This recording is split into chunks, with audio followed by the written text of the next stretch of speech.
My name is Ken Westin. I'm the founder and CEO of ActiveTrak. We provide mobile endpoint security software. Basically, if someone steals your laptop or your mobile phone, our software allows you to track it and get the data back, as well as protect all the data on the device. You can also get a photo of the person using the system. So basically, we're data protection and theft tracking. We actually chose .NET as our platform for our new product. We still have some stuff that's running on sort of a LAMP stack. I come from a background. I was actually a Linux administrator. It's kind of where my background is, doing web development, securing servers, managing servers, and everything I've done has been in Linux. The reason we went to .NET, a lot of it has to do with our enterprise focus. .NET isn't as bad as everyone tries to say it is.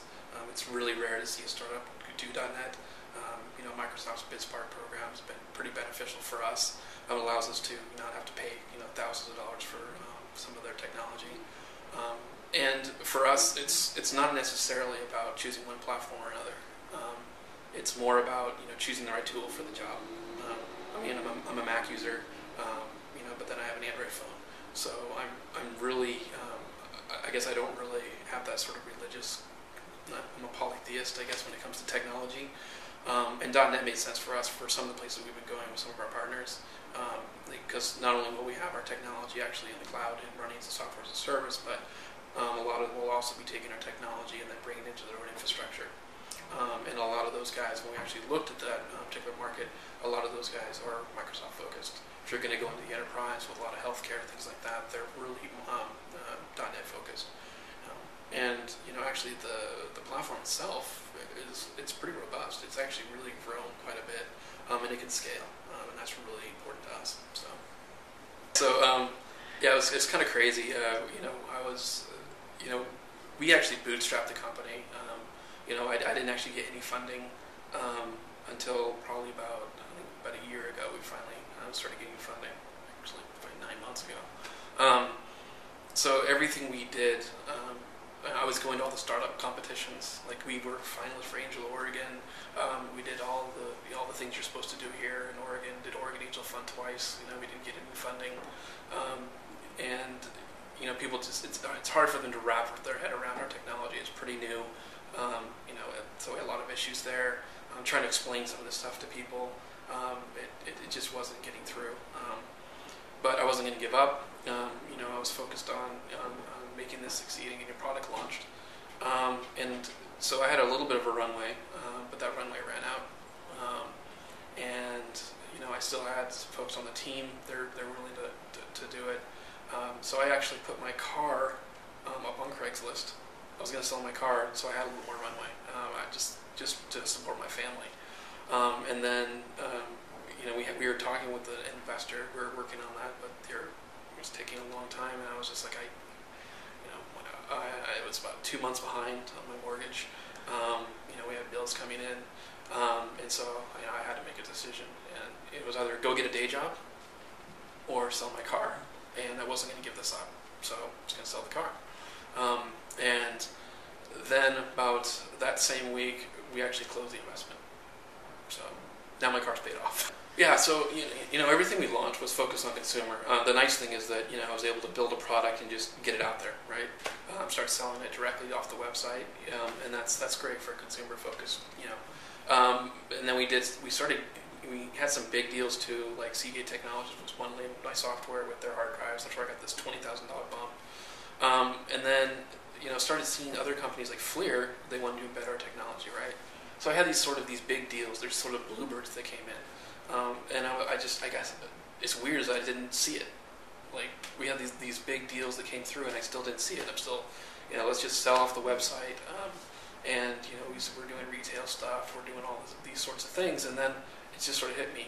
Actually, Scott Olson's one of our, he's with MindLink Marketing. He's one of our advisors. He used to be my boss at iOvation. Really smart guy. He told me about this book, 4 Steps to the Epiphany by Steve Blank, this sort of lean startup mentality. I started reading this, and I'm like, this is what I've been doing. Like, this is, I didn't know it was a methodology for this. I thought it was just, ad hoc, get out there, guerrilla warfare, and get bloody. And so this actually kind of put some structure around it.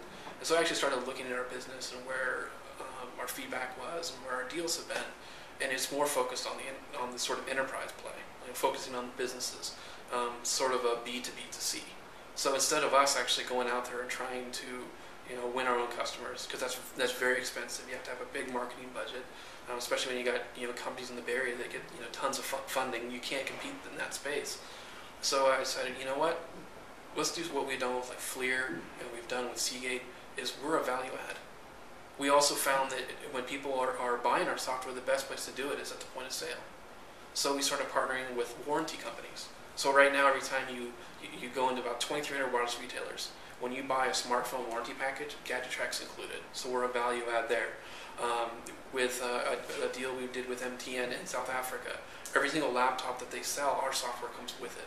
They have a huge theft problem there.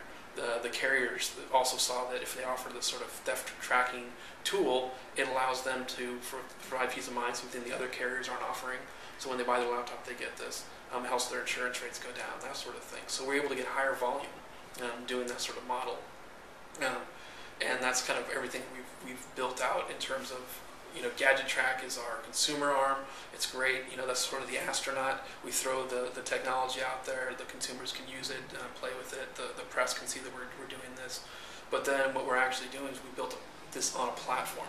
So we can actually let other people be GadgetTrak. We can rebrand the client. We can rebrand the user interface. We can do direct integrations with all these sorts of systems. And so I think now we've actually hit that home run. So where we're not going to really have to go out there and get tons of funding, we'll actually be getting a lot of that from revenue directly and fairly quickly. It's taken us a while to build out all that platform, but within the next month or so, we're rolling all that out. We already have some pretty significant deals.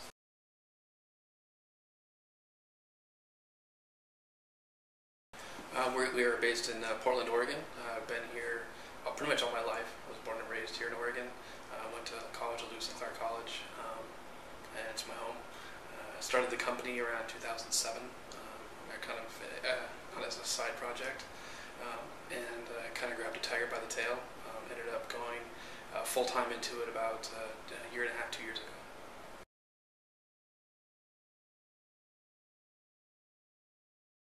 I don't know if there are hurdles. I think there are more walls that you have to break through. I think that's key. I think the biggest thing was when I decided to actually do this full time. When I actually decided to quit my day job, that was a huge step for me. I've worked for a lot of technology companies for a number of years, even a few startups, but I've always had that security, that steady paycheck, the benefits. It was really hard for me, particularly because I have a family that relies on that income. I was fortunate enough that I actually had built a product and was actually getting some revenue from it, and I actually had a significant deal with a local company, FLIR. I was able to get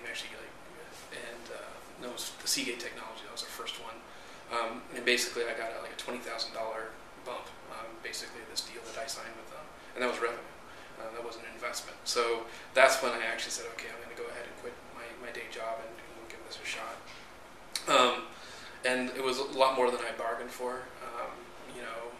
It was actually a good thing.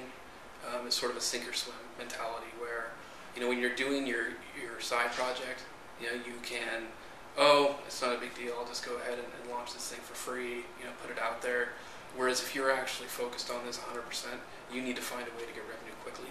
And you can't waste a lot of time. You don't have the excuse of, well, I'll just go to work today and I'll deal with that later.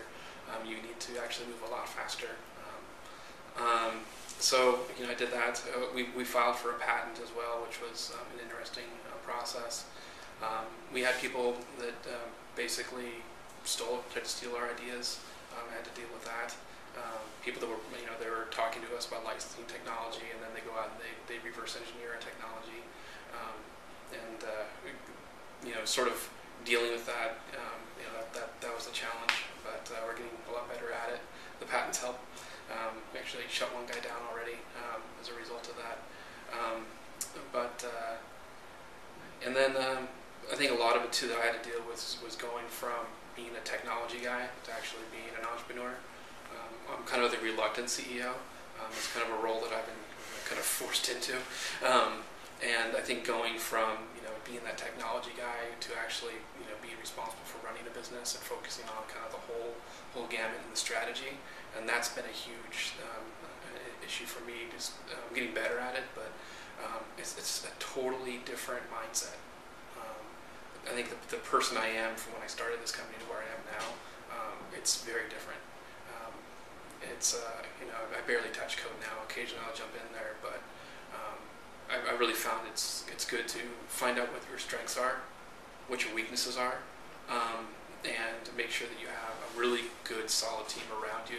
That you don't want to hire your best friend. You want to hire someone that's going to kind of fill in the gap where you have your weaknesses, and that's what I've been able to do with our team. Had a rocky start with some people I hired early on. People tried to take advantage of me and the company. I was a little green, when I came into this. I didn't think people would do that sort of thing, but they did. Luckily, we got all that stuff resolved, but it came close to actually destroying my company. I got to a point where I was just like, I was ready to give up. I was just like, I'm not going to do this anymore. But luckily, I joined a group here locally called Starbucks. I don't know if you're familiar with that. So I have some really good support there. It's probably the best group I've been part of in Portland. It's just about entrepreneurs helping entrepreneurs. Nobody in there wants a stake in your company. Nobody there wants to actually get money from you. They're not trying to be service providers or anything like that. All they want from you is success. They want we all kind of pool our resources. Totally different company backgrounds. Not all of them are tech. There's people selling socks, people doing some really interesting things, and so that's been a really helpful group for me as a founder of a company. Is having that sort of support group. Sometimes when I'm on the ledge, I can just pick up the phone and call one of these guys up, and just I can just go off, and then they'll listen, and then they'll provide some really good feedback and calm me down a little bit. A lot of them have been through this before, and there's a few of them there that are serial entrepreneurs, and it's been a really helpful group for me to deal with a lot of this stuff. I've wanted to give up a few times, and those guys are the ones that basically said, no, you can't. They actually hold me down, so you're not going to give this thing up. So I think that's a critical piece. You really need to have some sort of support group, and it can't just be your family. So sometimes your family won't understand what you're going through. You have a rough day at work or whatever. A rough day in a startup is very different from a rough day in a cube farm. It's very different. I remember one guy told me, another entrepreneur, he said, in a startup, you're going to have some of the worst days of your life and some of the best days, and sometimes it'll be the same day, and that's so true. I mean, I've had one day where I've been so high, like we launched a product, everything's going great, and then you get a letter or something like that, and it just destroys it. And I think you have to kind of be prepared for that, the ups and downs. So.